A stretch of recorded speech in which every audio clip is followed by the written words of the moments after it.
Hello. Hello, Hello, everybody. everyone. Hopefully, I know there's a little bit of a delay. Hopefully, you can see us and hear us okay. I see a lot of you in the chat. Love seeing that. Hello. Abigail says hello.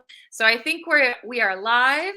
We want to welcome everyone. We're going to do a quick chat about how do you pick the right fabric for your sewing project. If you could do us all a favor, if you're here joining us, or even when you're watching the replay, can you press the like button and tell YouTube that you like what you're seeing and we aren't doing anything outrageous? And that will help kind of spread the word and have more people join us. But yeah, I'm Trisha from Creative Costume Academy, if you're not familiar. And this is my channel, but we also have Charlotta. You want to say hello, Charlotta? Yes, hello, I'm Charlotta from Charlotta's Pattern Cutting School, and I'm really excited to be here to talk all things fabrics. Woohoo! So I'm seeing people say hello so that you can see us and hear us. Thank you so much. And just so you guys know, this is a monthly live that Charlotta and I do. We pick different topics we think you guys will love. We usually talk about pattern making. Both of us are self-proclaimed pattern nerds. So if you've been following either of us, then you probably are used to hearing us talk about that. But we thought it would be good to talk about fabric. Say you have a pattern or a pattern that you've drafted or one that you're working with that, we need to consider the fabric. I'd love to know in the chat, do you usually do you pick your fabric first and then decide what you're going to make with it? Or do you pick the pattern first and then decide what fabric? I'm always curious about that because I'm more of like, I know what I want to make and then I go looking for fabric. But I wonder, how are you, Charlotta? Do you do the same? I'm a mix of both. Sometimes I have a fabric which calls to me, but quite often I have something in my head when I draft it, and then I have to find the fabric, which I think is much harder, but they're around. I think it is sometimes. I think it is. So, and I have tagged Charlotta's handle down below, her channel as well. We do these monthly lives. We go back and forth. So this month is on my channel. So next month will be on Charlotta's channel. So make sure that you're following us both so you don't miss out on all the fun. And we usually do it last Thursday of the month. So if you're trying to figure out when to find us, but we usually talk about it a lot. So hopefully you'll know where to find us. But I'm seeing a lot of people say both. Sometimes a lot of people say pattern, a mix. So it's a good mix. I do want to add a caveat at the beginning of this, and we're going to talk a little bit. So I kind of often dread this fabric question because I have a limited, I know fabrics, but I wouldn't say that's my strongest knowledge base because working in the costume industry, and for those of you who don't know, I've had a 20+ year career making costumes for big theatrical productions. And I'm not the designer. I'm usually the figure it out girl, I like to say, which is why I like pattern making. So oftentimes I am given fabric to work with. I don't have a choice in the matter, and I have to kind of make it work, make do with whatever it is. And I, do that by interfacing or needles or however I need to make it work. And sometimes I can guide the designer and say, maybe we should try this or go with this design. But, it's not, I don't often get to pick the fabric that I get to work with. So I have learned to make do and make it like I'm the boss. I'm going to make it do what I want it to do. But I think that's a little bit differently from how Charlotta's used to dealing with fabric or working with fabric. Yes, I'm sort of two sides because I used to work in fashion full-time where you have an amazing amount of fabrics and you literally anything you want is available depending on your price point. Now I mostly do small projects, and there it's also, I find it quite interesting because there is the whole balance of what can you afford, what's actually accessible for the public, and like you, what can I do to make it work for my project. But in fashion generally, depending on what price level you work with, you can pretty much get any fabric you want. So I've worked for both high street and quite small high-end labels, and in the high street we used to source from Hong Kong, and where you literally you can get anything. There's just about price basically. Do But then they in sort of I'm curious, do they often have like swatch cards that you're looking through? yeah, so And then I worked for quite a hands-on company, which I think is quite unusual. But we used to literally just spend a day in the fabric quarter in Kowloon, and just you have a suitcase and you collect all your sample sheets, and when you go oh, back to the nice. studio over in China, and that's when you plan everything out. But we used to Interesting. make like 60 styles a week, so that was quite a hands-on experience. But it was fantastic because it was just mass market, sort of quite cheap clothes, but you really learned how everything works. How all the And fabric work, yeah. yes, it was an exciting time, but it also makes you realize fashion is a massive industry, and a lot of stuff is wasted. So yeah. Absolutely. Absolutely. And I Yeah. love your setup. I've got my patterns, which we're usually talking about, but you've got all those beautiful fabrics behind you. I think And I it's so think beautiful today. that's sort of when you work in fashion industry again, if you're like me, I can't see things thrown away. So I used to Absolutely. interned at a tie place in London, and at the end of the day, and they cut the ties, you get like the end of Oh, the because it's roll. bias cut. Yeah. Yes. And it's Yeah. beautiful British and Italian made silk. If we bought it down the shop, it's £50 a meter or Yeah. $50. So I have a whole bag of it, because otherwise it goes in the bin. So I still working through my stash I have accrued. But in industry, it sort of depends. If you have a very big company, you probably just say what you want, and when either the fabric is made, or somebody finds it for you. And for the smaller companies, you normally go to one of the big trade fairs, and when you sort of pick the sample cards, see what you can afford, what sells well, what's realistic for your customer market. And when you sort of do a juggle where you have lots of ideas in your head, and quite often our senior designer had quite specific ideas, when you say, Right. yes, but that fabric is £100. We're Yeah. not going to sell That it. doesn't really work for market. Right. Yes, Right. yeah.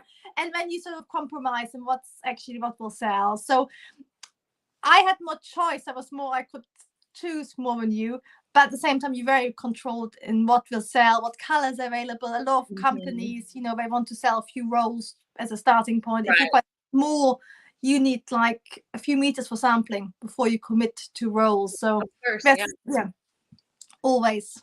Yeah, uh, and I think how it goes with a lot of time in the like when somebody's shopping a show or designing a show, they either collect samples or they have shoppers, like fabric shoppers that will go out to New York or they'll go to LA and collect swatches, and then send them, and they make the decision based on that. But yeah, anytime I have more experience with LA fabric shopping, they always say like, how many yards do you want? You're like, one, two. And they're like, come on, 16, Yeah.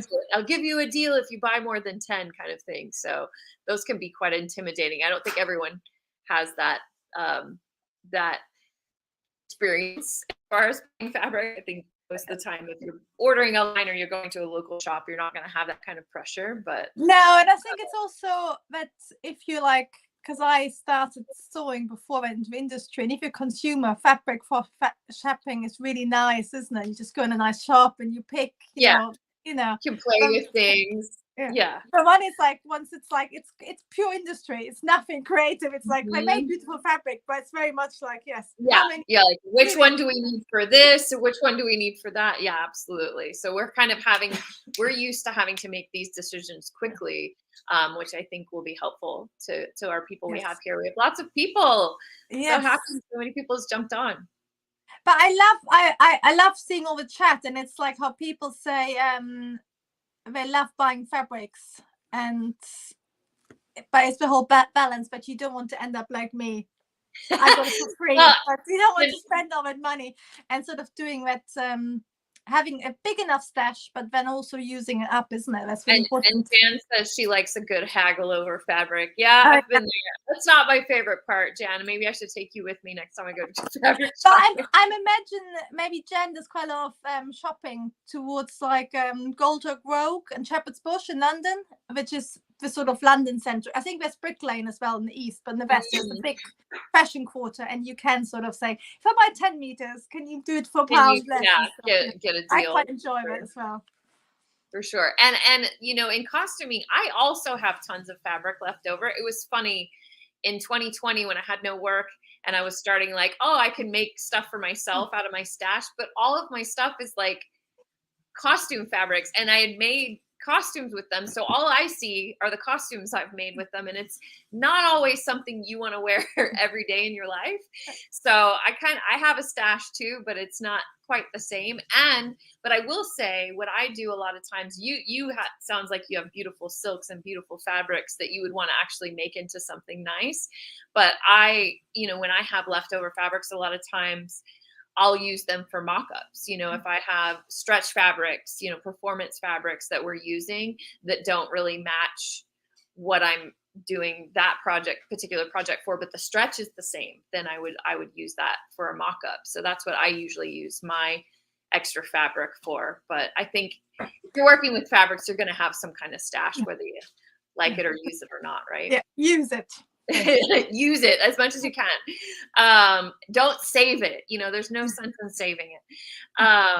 So we asked in our Instagram stories, and I also emailed, and we have so many wonderful questions that were sent in ahead of time from you guys that we thought we would focus on that. Did you want to say something, Charlotta? Yeah, I was going to say, I've just got another question which we can add to our list, which fits in really well. So that's good. No, you continue.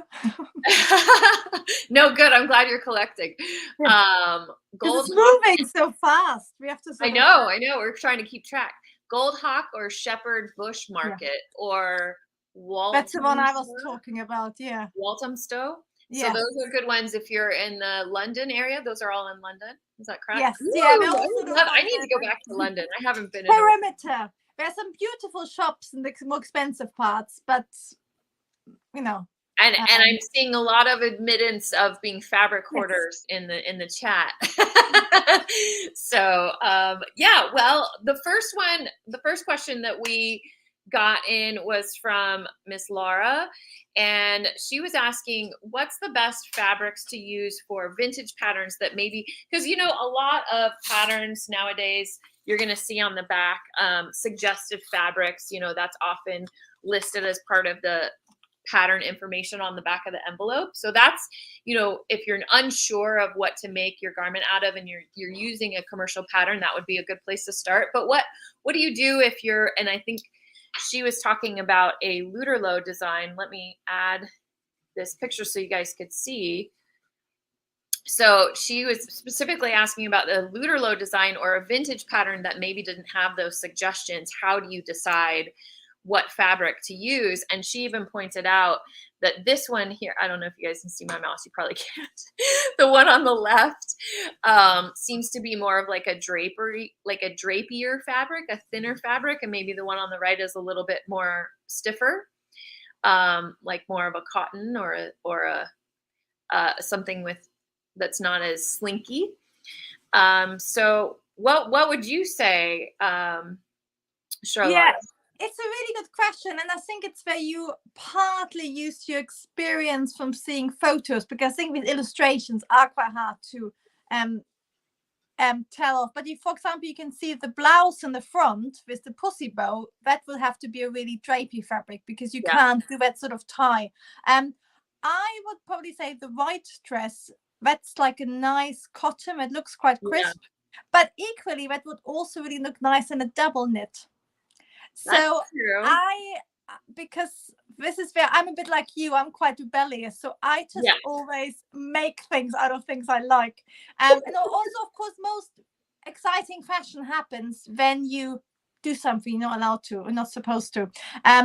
Well, that's why we sew, right? So we can make what we want, and we get to make these decisions. Sometimes it works out good, sometimes it doesn't.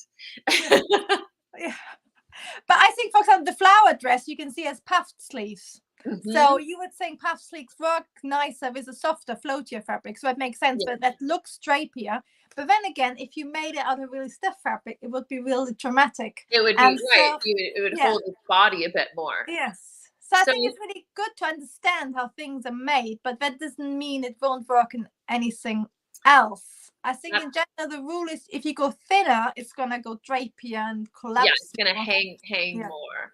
or sometimes you have to think about the weight of the fabric as well. If you have a heavier weight fabric, it could hold its shape, or it could hang and be heavier, and you might have to have, like for a poof sleeve, you might have to have a bump, or what do they call that, the little extra Oh, a little padding, to yeah. like give that lift there. Yeah. And of course, for example, if you have really heavy canvas, neither of these dresses work because they just wouldn't look very flattering. But for example, lightweight Yeah. denim would be really pretty as well. Yeah, So that's I think this is quite a tricky dress because there's lots of options. You can sort of slightly tweak it to suit your style. Because that's, as you said, that's a great thing about making our own clothes and not having to make costumes or, being in a not budget. being dictated by Yeah. somebody else. Yes. The other thing I wanted to mention, because specifically this is a Luterlo design, is I recently made a Luterlo design, and I know at least on the modern ones, maybe not on these vintage ones, they will say whether the pattern lends itself to stretch or not. So they will suggest that. And I will say, I just made a Luterlo design. It was a pant pattern, a trouser pattern, and it was meant for woven fabrics, but I made it to go with my hoodie, my zip up hoodie that I was making. So I made it out of a sweatshirt material, which has a little bit of stretch. So anytime you're going to use a pattern that is made for woven fabrics, you can use a stretch fabric, but you do want to be mindful, depending, like you might want to go with something that doesn't have tons of stretch, because then your sizing is going to completely change. But if you want to go with like a stretch woven or something a little thicker, like the sweatshirt material that I used, you just want to kind of do a test fit before you finalize, which is what I ended up doing. I did take it in a little bit more on the sides when I was doing my mock-up. Well, actually, I didn't even do a mock-up for that. I just fit it, like basted it and then fit it quickly, and then decided to take it in a little bit more because it has that stretch. It gave me a little bit more, but it can be done. This is a tricky question to answer, this whole conversation, because there's so many variables, and really it's like, well, you could kind of do whatever you want, but the result, it's really a matter of what's the result you're trying to achieve, right? And it's also about experience and getting it wrong and making lots of clothes which don't quite work, and also maybe seeing in the shops which doesn't work for you. It's that sort of stuff, isn't it? You sort of slowly figure out what really works for you. But that also brings up to the next question, which I think was from you as well, about ready-to-wear clothing. Yeah, from Annette, Sewing Over the Moon. She was saying, and she likes to do a lot of vintage styles as well. She was saying, how do you know the fabric type for ready-to-wear garments? And if it's not ready-to-wear garment, you can get like a swatch or a little bit of it. I usually do the burn test. You can't do that obviously on a ready-to-wear garment. Do you do the burn test with your fabrics to find out? Yes, I think a lot of it you can feel polyester in any clothing. It's got that slight plastic feel. But otherwise the burn test is fantastic to see whether it's man-made or natural weight. And actually, often it doesn't matter that much, does it? Unless you're gonna put it on a boil wash, then it matters. But otherwise, And I think we're going to come to this question later, but I think where it matters if it's a natural or a synthetic is wear and cleaning, or something with polyester or synthetic fibers are going to not need to be ironed as much. They're not going to shrink on you when you launder, when you wash them in the washing machine and things like that. You're going to have a little bit, they're going to last longer because they're a synthetic fiber. With natural fibers, something to think about is, if it's a natural fiber, it tends to breathe better, so it's more comfortable to wear. Sometimes polyester is, especially depending on what decade polyester is from, it can trap heat in and not be as comfortable. Like it could be hot. And it traps smells as well, doesn't it? Yes. So it's harder to clean and get the smell out, and maybe a little less comfortable to wear. But we did a water show where we had clowns wearing white polyester suits and they had to like dive into the water. Good thing those things were polyester, because we barely did any, steaming, prepping, ironing, and we put them through the ringer. So a lot of times, something with polyester or synthetic is going to be more durable, Yeah. whereas a natural fiber is going to be more comfortable to wear, but may not last as long. You have to be a little bit Yeah. more gentle. I think there's always sort of balances, isn't it, of what you're trying to achieve, how you're going to wear it. And yeah, polyester can be great for certain things.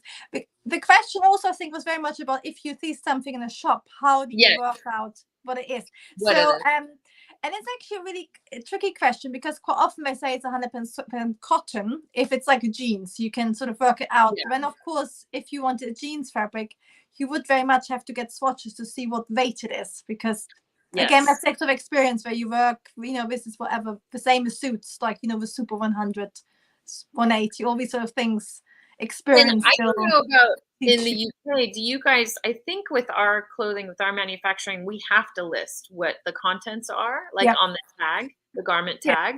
It's like now, I think that makes it more complicated, because if you go in a shop now and the content is like 1% PE, 2%, Right. so you can find charts online which says exactly what polyester is or what stretch content. And the Japanese are super strict. You literally have to, I think, list down to 1%. In the UK, it's Oh, down wow. to 2%. So if you sell cashmere and there's any sort of other wool in it, you get a lot of trouble. But it's sometimes really hard. And I think a lot of online shops, when you see something, you say, oh, I want to recreate it, and the fabric is something really random, it doesn't really tell you. So again, it's basically treating it like an image and say, Yeah. is it more likely to be wool, or is it more likely to be drapey? If it's drapey, it's a viscose, a silk, what works for me, that sort of stuff. So it's not a straightforward answer, I'm afraid. Yeah.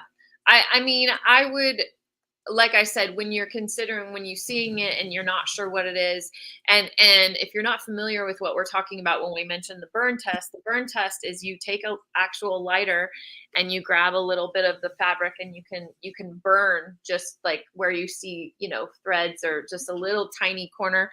And if it turns to ash or catches on fire, and do be careful, then Eyebrows. right, then it's a natural fiber if it turns to ash.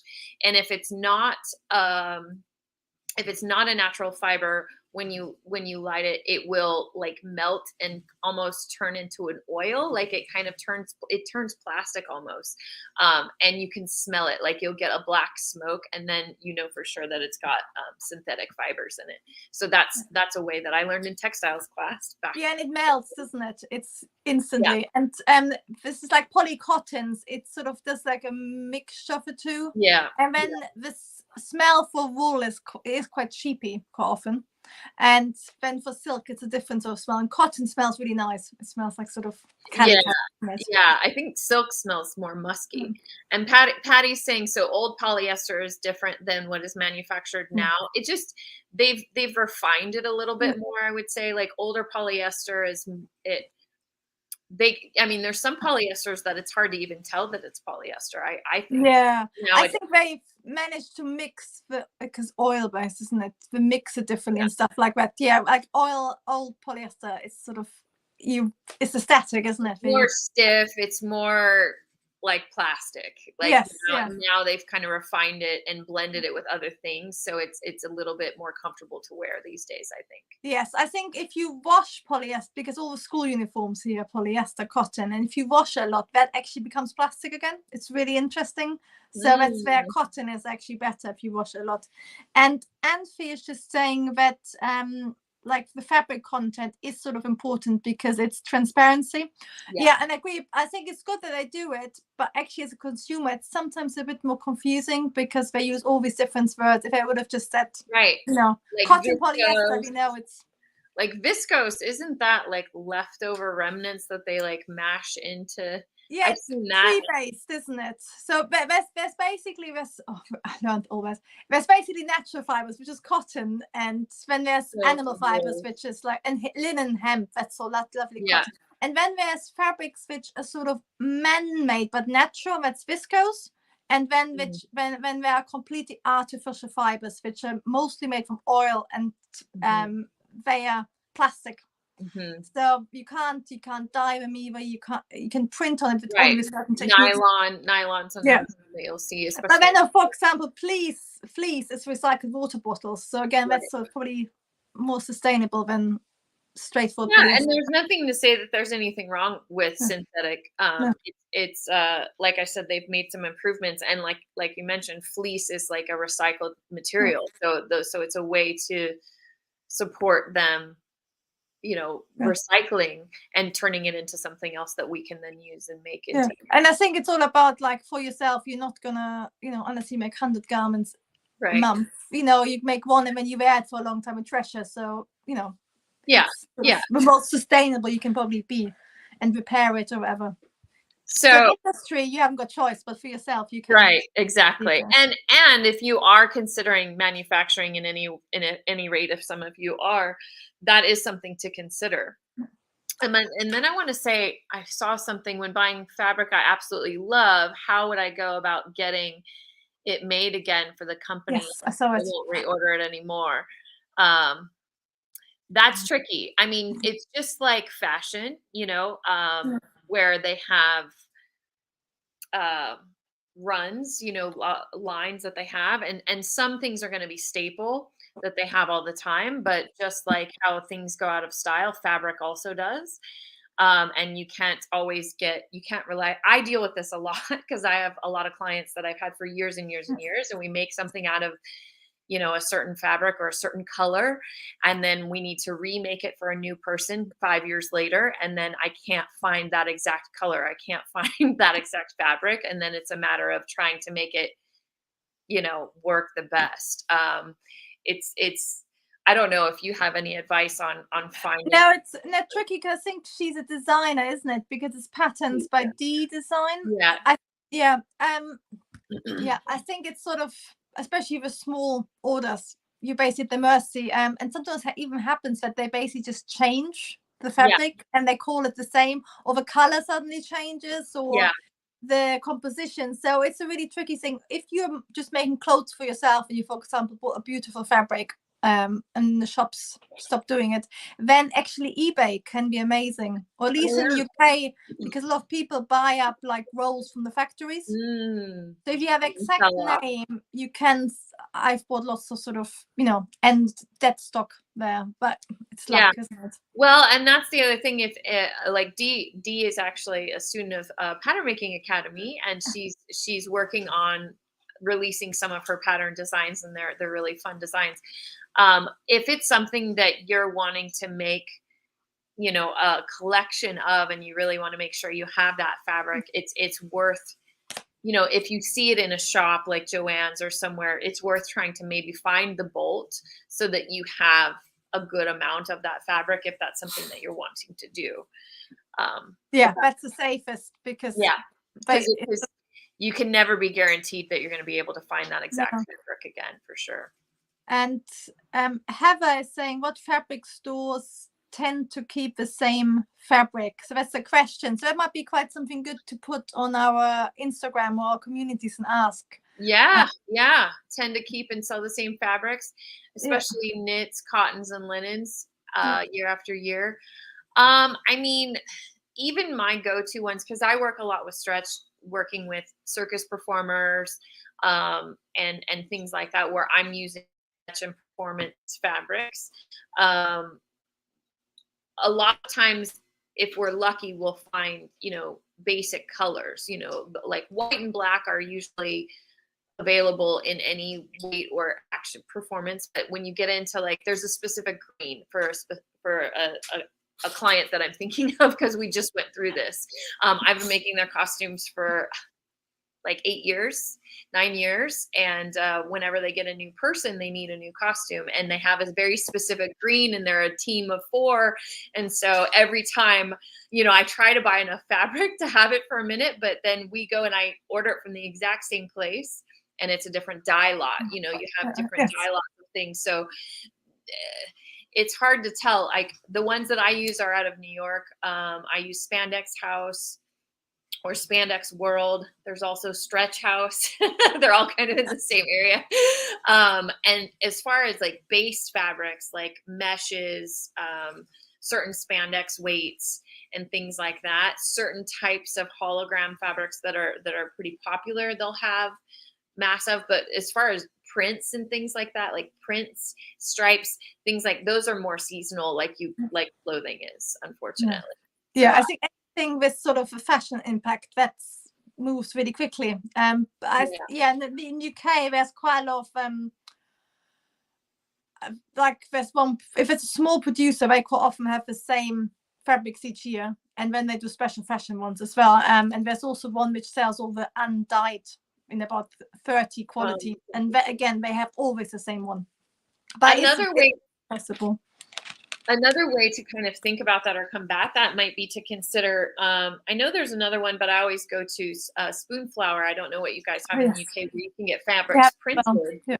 And their base fabrics are always the same. They're kind of adding and taking away some, but if you like their cotton, they have, I think, 3 or 4 different weights of cotton, like a cotton sateen and a cotton lawn, and I think something else. So those prints are made by designers. And so then you would know you can always get that print because they're actually creating that fabric. They're making that fabric. So that's a way that you could stay consistent if that's something that you're wanting to do. Go that route of it.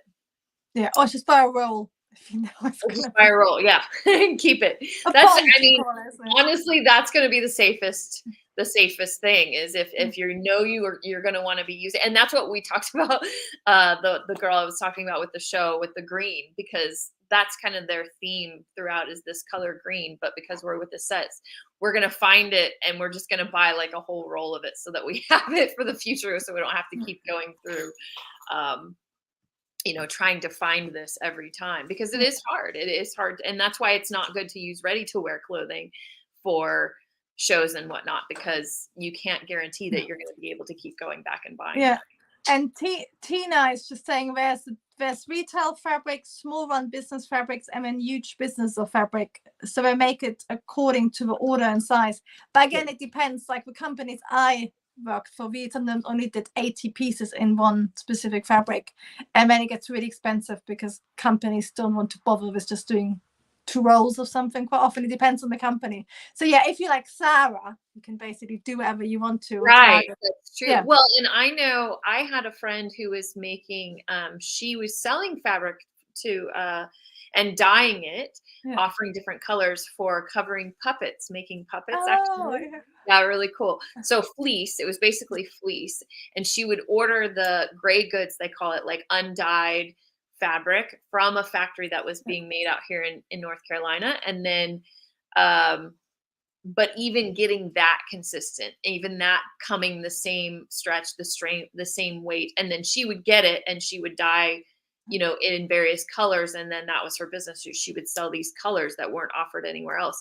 But even get gray goods being the same was hard. And she was dealing with a factory where she was buying, several rolls at a time. So I think it's just something that's kind of, unfortunately, what we have to deal with. That you want, but I think going like the Spoonflower route or a company like that, I know there's other companies. And Heather is saying, is the Spoonflower quality any good? I would imagine I've never used it. I would imagine it's medium, isn't it? Right. Yeah. I would say I've used it when I've needed certain things. I think the cottons are good. I am often dealing with needing stretch in my garments, so they do a stretch cotton, which is okay, but it's not great for every use. Oh no, we lost Charlotta for a second. No, I'm here. It jumped out for a second. And they have like a chiffon. I think it depends. I don't love their satin. I feel like their satin is a little too, doesn't have the right drape to it, but they do offer also because it's digitally printed. I think we need another live just to to talk about that. That's true. I think it depends on what you want to use it for. I can talk for an hour about the difference between digital printing and screen printing and being woven in. Yes, and for sure. They all but not be very interesting for you. But yeah, it's basically very limited by how it's printed. So as well, I think what qualities they offer. In the UK, there are some digital printers who do silk. But they do beautiful fabric. It's quite expensive, but there must be something like that in the US as well. And you can do quite low runs, and Yeah. Yeah, and that's the other thing with something like Spoonflowers, that you can get, a few yards, Yeah. and you don't have to buy a whole bolt of custom made fabric. So Okay. yeah, quality is kind of mid range, I would say. Yeah. Let's get back to our questions. Yes, So because there was one other. I think we were going to talk about trolling next. yes, But somebody said she never knows how much fabric to order for a project. So my suggestion would be like in industry, there are certain rules, like a trouser is a meter, depending on the width. A top is between half a meter and a meter. A dress is between a meter and 2 meters. But they are quite. It's funny that you brought that up. I'm teaching a class on this in my membership tomorrow. Because we won't tell too much. No. I mean, Masterclass. well, it's again, you're dealing with variables, and even finding information about that particular thing, because it also depends on what size you're making, how Yes. long, the design. Because of course, industry is the always sort of- size, like a size small, so that's much, and it's not that tall for your sales, for example. So Right. yeah. But when choosing, what fabric, how do you know what fabric to choose to make a toile or to make your real garment fabric out of? I usually have an idea of what I want to make my garment out of. Like, is it going to have some stretch in it? Is it going to be strictly a woven fabric? Is it going to be a drapier fabric, or is it going to be a more stiff project, like out of a canvas or a denim or corduroy? I like to choose, whatever I'm planning on using for the final fabric is I want to get as close as I can to my toile fabric out of that. It gets tricky. Like I was saying before, I'll use leftover fabric from previous costume projects, because a lot of times I'm dealing with the same stretch ratio. It might be slightly different in design, but the stretch is going to be the same. So if you're wanting to do a project that's using a stretch fabric, you definitely want to make a toile or a muslin out of a stretch fabric that's similar to that. And same with, making, like, I'll show kind of I've got some really drapey overalls that I made, and I in this case bought this fabric. I absolutely loved it. It was between this and another that I fell in love with, and I didn't have a project in mind, and then I saw an advertisement for these kinds of overalls, and I was like, oh, I totally want to make it. But I used a really lightweight muslin because this has no stretch. I knew it was going to be kind of drapey, and then even in making my mock-up out of a muslin, I knew that the muslin was going to act differently than this fabric would. Yeah, so you can never be quite sure, basically, how it reacts.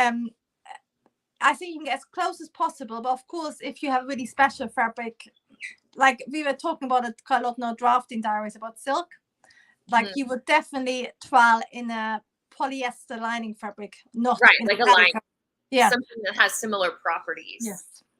So yeah, and I think as the question was, somebody was making something, and there was a separate question from Patty, who actually is here. Patty had made a toile of her jacket, and she had used a bed sheet because that's what she had, which I am so pro using what you've got lying around for your mock-ups, because you don't want to care too much or worry too much about your mock-up. The point is to get the information you need to use for your nice fabric. And she was asking, how do you account for, she's probably going to use a wool for this jacket, something that's a lot heavier than this bed sheet. And when you're working in that kind of case, especially for jackets, I've done this. When I made up my 1940s jacket pattern, I toiled it out of an old bed sheet as well. Anytime you're using a jacket that's going to have shoulder pads, I highly suggest that you pin those shoulder pads in, because that's going to change the way that it hangs on your body. But anytime I'm making a jacket or a coat that's meant to be worn over other clothing, I usually, and I'm curious what you'll think of this, Charlotta, but I'll wear like a sweatshirt or a heavier garment underneath, because for two reasons. I want to know have room in this coat to wear clothing underneath it. So I would rather overcompensate than undercompensate. And the other reason for that is when you're making a coat, you often have multiple layers. You have a lining, sometimes an inner lining, interfacing, facings that are interfaced as well. So you really want to account for all those layers are going to add thickness, which means you don't want to fit a thin muslin too tightly, too fitted to your body, and then make it out of these thicker fabrics and have all these inner linings. Then it's going to be too small. So that's kind of how I've combat that when my toile is a thin muslin or a thinner muslin, but I'm going to be making the final garment out of something thicker with inner linings.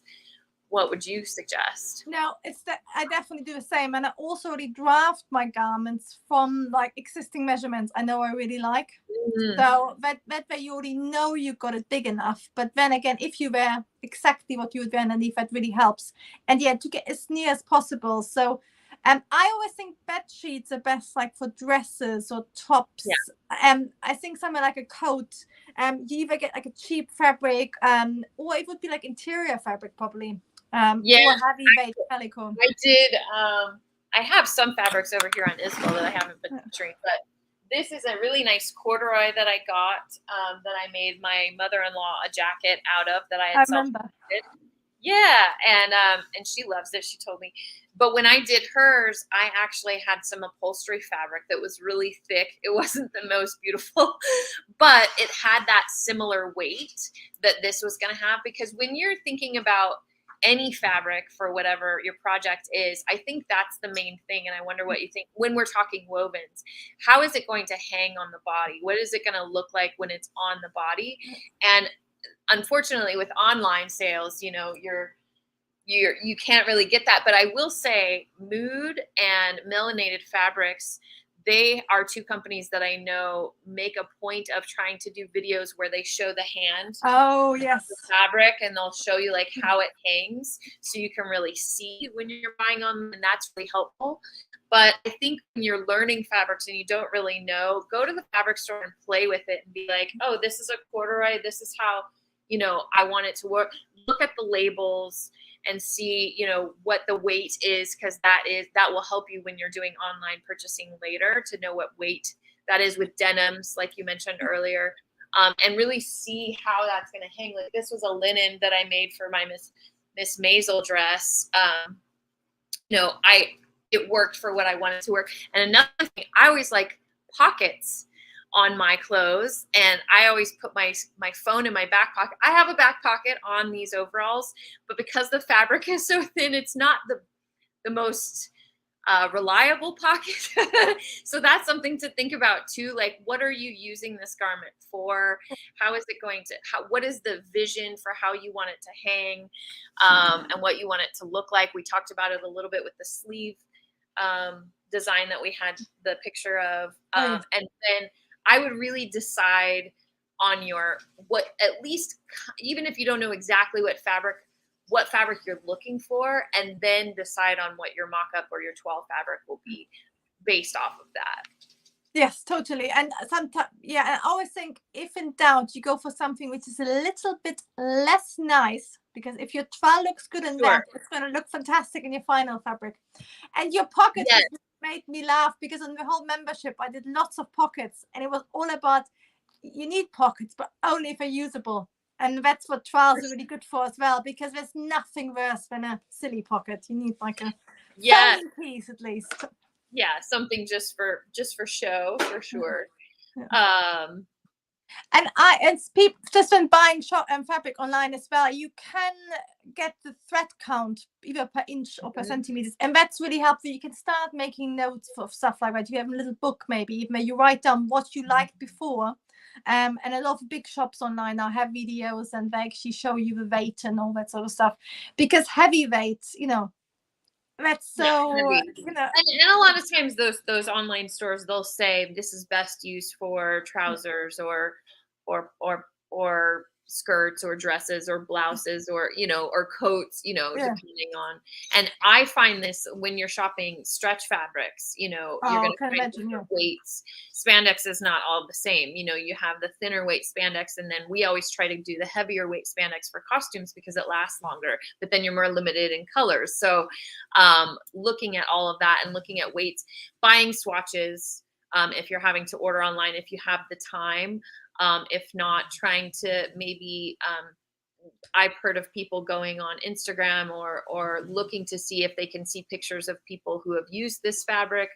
That's another way. Or just, yeah, like you said, keeping track of, especially if you're looking in the stretch world and trying to go for a specific weight size, seeing if that works for you, that weight, and then keeping a note of that, like it needs to be at least this weight, or this is the weight that works well for Yeah. X guys. And because I don't work with stretch a lot, but I made some swimwear for myself last year, and I couldn't go to the shop, so I had to buy online. And then I knew exactly what amount of stretch I wanted, so I literally suspended and compared, and you can sort of work it out for 8% or 10%, but it will probably be the same fabric and behave similarly.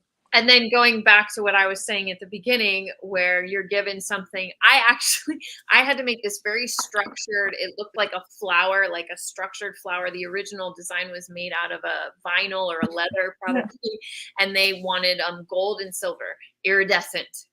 And so I scoured, and that's what I usually have to do. Like they tell me what they want, and then I have to scour the internet and try to find this thing. And I could find like the gold in the vinyl and leather, but I couldn't find the silver. So what I ended up using was spandex. I didn't want it to stretch. I did not need it to stretch. So what I had to do was stabilize that. I had to fuse it to a thicker fabric before I could even go into using it for this very sculpturized dress that we were making. So you can always, not always, but a lot of times make it work for you if you're kind of smart about how you put things together. Yeah, actually, I just made this top for membership, and that was similar because I love the fabric and it has the right feel, but it was that little bit too lightweight, and that's where you can work around. And we actually got a question about it because somebody said they're working in cotton lawn and they love the fabric for a summer dress. And again, they said, but it's a bit too light. So again, if you've chosen a fabric you really like, you can always line it with a cotton poplin.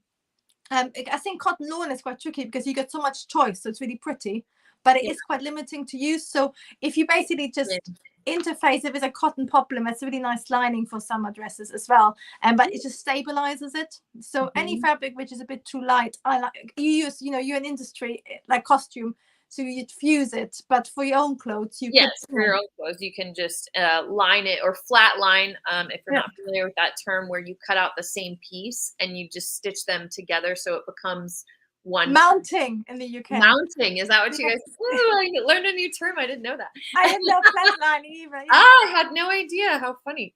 That's what I love about talking with you, Charlotta. I learned different things about. Yes, it's like a lesson for us as well. I know.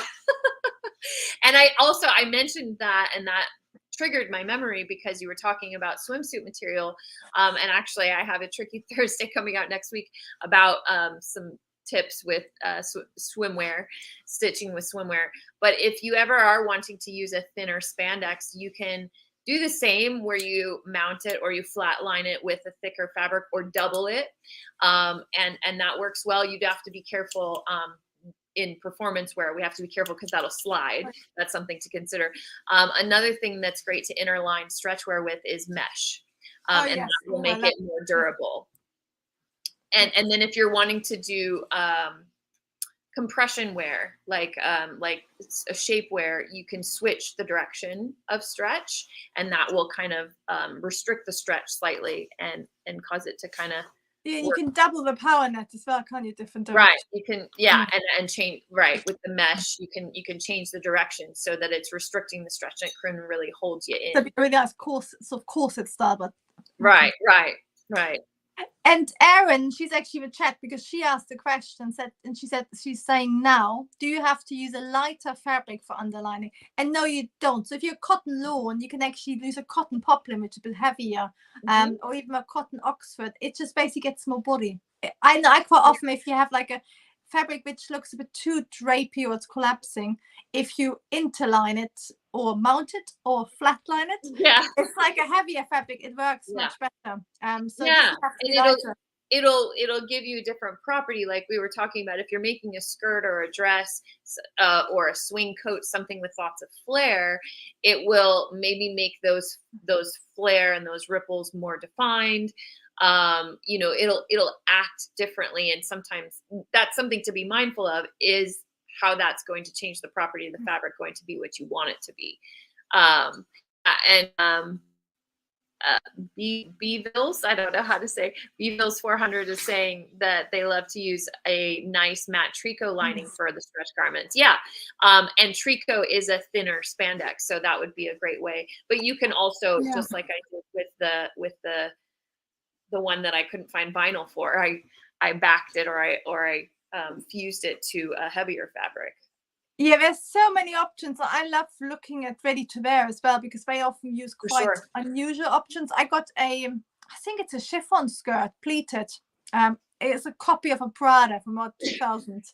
But they lined it with just a slip out of tricot and nylon. So it has that real lightweight, because they didn't want to add any body. It literally just Right. They didn't want to flatline it. They just yeah. straight Yeah, and I skirt didn't want to lining. have a normal lining, which makes it puffy, so they added a nylon lining, which I've never seen anywhere else, but it works amazingly well. Yeah, yeah. So it's So thinking, and the best way, if you're not sure, when you're testing it out, if you've got a fabric and then you put that other fabric, and you can kind of, like, this is how I love being able to touch and feel fabrics. I hate, honestly, buying online, but I have to so many times. So that's where the swatches will come in handy, and making notes, keeping track of like certain weights and things that you do like. But just playing with it, like, how is this going to hang if I put these two fabrics together, and things like that is really the best way to test that out.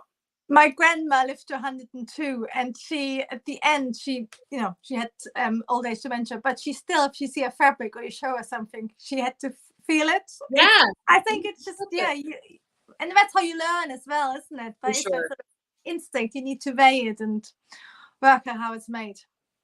But we have to go. We have to go with what You can do. you have available to you. So hopefully some of these tips will help. So Yasmin had also asked about, how do you prep your fabric for a project? Do you always pre-wash? I'm curious, depending on. So this is something which because I've came from industry, so I never had that home sewing background. So in industry, you don't pre-wash your fabrics at all. So you would steam them, because we got these amazing big irons. So you give them a really good steam, which pre-shrinks calico and stuff like that. And then a lot of fabrics as well are actually dry clean only, and that's how companies get away with how fabric reacts when it gets washed. Nowadays, if it's a cotton, I just use my steam iron, and I pre-steam it for cutting out. So that works, but you have to have quite a heavy, strong steam. Otherwise, I now tend to pre-wash, but that also is because I work with a lot of remnant fabrics, and some of them leak, especially like vintage fabrics. They can leak for and actually vintage corduroys go from dark to light over a few years, because they leak every time you wash them, and in the end you have basically white corduroy. It's amazing that they could die. And of course, there's something you could fix it with some vinegar in the first wash. Yes, you can do vinegar, and there's also a product called Synthropol. Synthropol will set. So I've sort of learned that I wash it and I try to fix it, but some wets it must be, again, it's old dyes, isn't it? You can also, so I like to pre-wash fabric, especially if it's a natural fiber like a cotton or something like that. If it's a polyester, I don't always. If it's a spandex, I don't always, because I know that's not going to shrink. But I, being a tall girl that have made pants or bought pants that fit me and then wash them and they don't fit me, that is like a phobia of mine. So if I know it's something that I want to throw in the wash, I definitely will pre-shrink it, just so I don't have to worry about that later after I've spent the time making the garment. If it's a wool or a silk or something that you don't throw in the washer. I have, you could also do like a rinse or a hand wash and hang dry it, is another option, or steaming, like you mentioned. Or I had a a fashion designer that I worked with. She worked strictly with cottons, but hers was always dry clean only. Yeah. So, and it, when you wash fabrics, like you say, the fabric, the colors can leach, it can fade, especially if it's a satin. Like a satin will get really dull. You'll lose that sheen sometimes. So sometimes it's worth doing to ruin it before you spend the time on it. And also it's of course realistic because when you know how to look after wash, isn't it? Yeah. It Yeah. will change. I was gonna say two more things. First of all, I actually wash most fabrics I buy from shops nowadays. I steam old cottons because they're sort of safe, but also because fabrics they've been produced in a massive factory. It's They worth have washing. icing on them sometimes. Yeah, the same as I wash clothes I buy, because they've been around the world basically. So it's just nice, and also of course we in lots of factories use lots of chemicals, so it's quite good too. Yeah, get that. Yes, yeah, put it in the water supply. Then there's also I asked that fashion designer that I used to make patterns for if she really always took her dresses to the dry cleaners, and there's a lot like Dryel that I don't know if you guys have it in the UK. You throw it, it's like something you throw in the dryer that you can do at home, and do like a dry cleaning at home, so that you don't have to always send it to the cleaner. Yeah, the reason that you do love a dry cleaning label is because you can't guarantee it stays the same. So I'm now, but I'm a bit like I like to do things you're not supposed to do. I wash most dry clean garments, so especially from like often it's actually about the drying which is a problem. So you then have to like mohair, you have to flat dry really carefully, and then the steaming. So I would say I have in the costume world, I have had things or requested or said to send things to be dry cleaned that have been ruined by dry cleaners, especially like sequins. Oh yes. Or hologram printed things. It will like sometimes melt those fabrics. So dry cleaning is not always the safest. I would say my go-to as far as being safe is hand wash and hang or lay flat to dry. Is what I have learned in my experience as being the safest to not ruining your garments. But that's one last thing is denim, because that's a discussion I had on my Instagram stories. And because if you pre-wash denim, it basically it sort of loses its dampness. So a lot of the time, if you buy a raw denim which hasn't been washed at all, which has been indigo dyed again, you want to actually make it with a little bit of ease, so it will shrink. But then you shouldn't wash it for about 6 months. So you just freeze it. I've heard about this freezing. I've never done it myself. Because I bought there's a company which moved all their factories back to Wales, and they make them all. They make beautiful jeans, and they literally say don't wash them for as long as you can. And I was a bit but I tried it and I just froze it a lot. But it works because that way basically you wear in through your grease. And there, like you get it's like leather, it molds to you. Yeah, it stays like that, but you get all these nice creases. So when you wash it after 6 months, you get like a proper old pair of denim rather than like just paler blue. You basically keep the dark blue, and then you just keep these nice white marks. So yeah. Oh, and then you can get those. Yeah. It was Laura, and she's gonna do the no wash. So fingers crossed. And you can get those nice fading where where you actually use the garment, like on the knees or the thighs and the butt area. And so that's the thing with denim when you're making, jeans to get the wear, like what they do in the fashion industry is the way that they do it is not the most environmental safe. Different factories, because we used to visit a denim company in I think it's Guangzhou, and it's amazing what they can do. But it's and I always think it's like it's this in the end. It's always like unless you're exactly the right length, it's going to be in the wrong place, isn't it? Right. Oh, I get that all the time. Yeah. It's always Yeah. like in a weird place on me. On your I'm like, thigh. yeah. And I was gonna say, because Laura's saying she's hoping it don't shrink. And the thing is, like proper denim, they always shrink a bit, so you have to They do. squeeze in, but then they sort of After you mold wear to your them, body, it isn't it? stretches Yeah. out a little bit. Yeah, that's true. And Good. Tina's mentioned that Dryel seems less harsh than actual dry cleaning, and Okay. that's what I was talking about, where you put it in Yeah. the dryer. It's a thing you can buy at the grocery Yeah. store. So if you have, No, that sounds really good. and you have more watch over it, because different dry cleaning places will use different chemicals, Yeah. and a lot of times they'll just like spraying onto your stuff. It's not always the Yeah. best.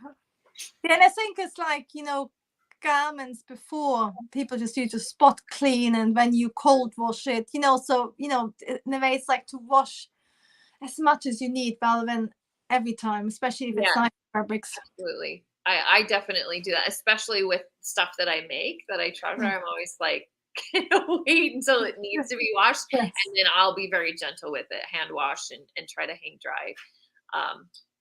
Yes. A couple things where I've thrown it in the dryer and it turns out different. Oh yes, no, I don't have a dryer for that reason, because I would shrink everything. Did you have one more question? Because we're at our hour. I can't believe Yes, it. I was gonna say the last question was really just to prep the machine, but shall we leave that, because that might be another life about machines and tools, isn't it? Yeah. So depending on the fabric that you're wanting to use, like with finer fabrics, my rule of thumb is I usually want to do like a silk or something really thin. I want to go with a smaller needle, like a size 9 or a size 10, which I think 10 is also 70, depending on what number you're looking at, 60 or 70. Those it's out of 100, isn't it? It's 100 is thicker. It's with us, it's like, sort of like a 16. So I like to go with a thinner needle for those really finer fabrics. If you're dealing with stretch, you want to look at, if it's an open weave knit, you want to go with a ballpoint needle or a jersey needle. If it's a spandex, you want to go with maybe a stretch needle or a microtex. My general is kind of the universal, and then if that doesn't work, I start changing things up. Do a sample. It's basically always do a sample, test everything. And then the selvages. Sometimes you'll see the selvages will be like pulling in your fabric, and you can either cut the selvage off, which does make cutting sometimes difficult, or you can cut little slits into that selvage so that it'll relax, because that can kind of make things act a little funny when you're trying to cut out your garment pieces. Yeah, that's a real thing to do with stretches, isn't it? And you get it on lining fabrics as well. But like normal woven most woven fabric is it's more a stretch issue, I think, where I've seen it happen on wools and thicker fabric canvases too, though, sometimes. Oh yeah, sometimes canvases, you're right. They basically use a different fabric, isn't it? Yeah, I do the snipping. And then we did get a question from May about what kind of cotton fabric to use for the underside of your quilt. So we did get your question, Mai, but I have never made a quilt, so I don't have any suggestions for you, unfortunately. Okay. I have made quilts, but I think the beauty of quilts is that it's a historical garment, a historical piece. So it's made by your grandmothers, and it's we've got the whole history in it. So I actually like to use either old bed sheets or something which has a history in it, but you want something not too floaty. But there's so many people who are much more knowledgeable. I use like a cotton, really nice cotton. I would say probably if you could visit a quilting store, which we have lots of them here. I don't really go into them much because I don't make quilts, but they're going to be more knowledgeable on answering that question. And you can get really wide fabrics as well, I think. And there's amazing YouTube channels. Oh, absolutely. So I wanted to mention that we saw your question. Yes. I don't want to give you advice on something I don't know anything about. We're underqualified. Yes, underqualified for that. Well, thank you so much, everyone who showed up live. And if you're watching the replay, we really appreciate this. Hopefully some of these tips helped you. Some of it's kind of like, you could do this. But hopefully you find some tips that will help you in picking your next fabric. Charlotta, do you want to tell them where they can find you? Yes, of course. You can find me either on Instagram, Charlotta Pattern Cutting, or you can find me on my own membership, which is just pattern-cutting.school. And I have my membership there where we have a nice community, and we have sort of vintage inspired drafting tutorials, but applicable for clothes you wear every day. So whether you're vintage or contemporary, there's something. It's more about sharing the joy and the knowledge and how things work and make it enjoyable in the process. And she also has her YouTube channel. So yes. Her at her YouTube channel. I think it's linked down below. I'm going to update the description. It's probably called a version of Charlotta's Pattern Cutting School. Right. And we'll be on there next month, so you can yes, we'll be on Charlotta's channel next month, so please check us out there. And you found me here at Creative Costume Academy here on YouTube. I am also hang out most of the time on Instagram at the same creative.costume.academy.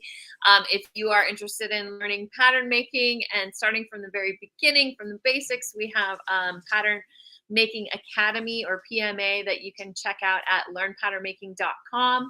I often link my free class if you just want to check it out on my videos. I have a free class. You can kind of try out my teaching style. It's a little bit different, but please join us next month where we do another live. It's always on something sewing related, whether it's fabric or pattern. we're always open for suggestion. If there's anything that you guys are curious about, we love to hear about from you. We love when you join us live and kind of interact with us. This is a community. We love sharing. So yeah, make sure you turn on notifications. Sort of all of us having fun together and enjoying the pattern cutting, isn't it? Or right. Yeah. It's about us coming together and talking about things that we love, because who else are we going to talk about it with? Who's going to really get us and understand? And we always learn a lot because Charlotta and I come from different backgrounds. So it's always an interesting conversation. Yeah, this is your safe space for pattern cutting for an hour. Who else is going to listen to you for an hour? All right, everyone. Thank you so much for joining, and we'll see you next time. Thank you. Bye.